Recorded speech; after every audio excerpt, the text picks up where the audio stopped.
Assalamualaikum warahmatullahi wabarakatuh. Pada video kali ini, saya akan membahas mengenai analisis laporan keuangan horizontal dan vertikal. Analisis laporan keuangan adalah suatu analisis yang dilakukan untuk memperoleh dasar dalam menilai apakah kondisi pada suatu perusahaan sudah layak ataupun belum layak dalam melakukan kegiatan investasi. Pembahasan pertama yaitu analisis horizontal, di mana analisis horizontal adalah analisis yang membandingkan dua laporan, yaitu laporan keuangan pada tahun sekarang dengan laporan tahun sebelumnya.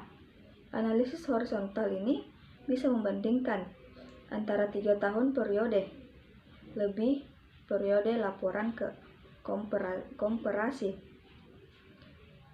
Agar lebih mudah dipahami, berikut adalah contoh laporan keuangan analisis horizontal. Bisa dilihat tabel berikut. Signifikasi dari peningkatan dan juga penurunan pada tiap pos yang ditunjukkan dengan adanya tampilan di atas tidak bisa sepenuhnya bisa dievaluasi tanpa adanya penambahan informasi. Walaupun memang total aset di akhir tahun 2017 adalah senilai 91 juta atau 7,4% lebih rendah daripada awal tahun, namun kewajibannya berkurang sebanyak 133 juta atau 30%, dan nilai ekuitas pada pemegang saham pun akan meningkat sebanyak 42 juta atau 5,3%. Dari data tersebut, terlihat pengurangan yang terjadi adalah senilai 100 juta dalam kewajiban jangka panjang yang didapatkan, khususnya melalui kegiatan penjualan investasi dalam jangka panjang. Contoh lainnya bisa kita lihat berikut ini, laporan laba rugi komparatif.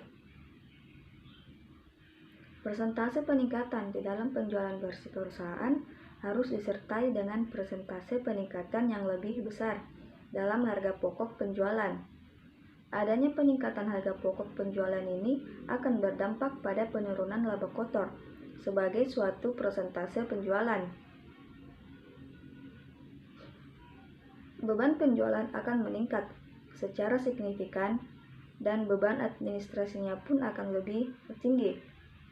Jadi secara keseluruhan, beban operasional akan meningkat sebanyak 20,7%, sedangkan laba kotor yang meningkat hanyalah 19,7%. Peningkatan laba operasi di dalam laba bersih ini akan menguntungkan. Pembahasan berikutnya adalah analisis vertikal. Analisis vertikal adalah analisis yang dilakukan dengan cara melakukan perbandingan hubungan tiap unsur laporan keuangan dengan total akun di dalam laporan keuangan tunggal. Berikut laporan keuangan analisis vertikal. Adanya perubahan persentase utama pada aset perusahaan di PT Manajemen Keuangan Network dalam kategori aset lancar dan juga investasi jangka panjang. Aset lancar meningkat dari yang awalnya 43,3% menjadi 48,3% dari seluruh total aset, dan investasi jangka panjang akan turun dari yang awalnya 14,4% menjadi 8,3% total aset.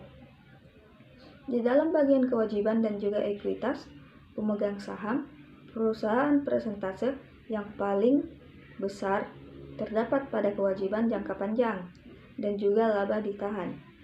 Ekuitas pada pemilik saham meningkat dari yang awalnya 64% menjadi 72,8% dari seluruh total kewajiban dan juga ekuitas para pemilik saham.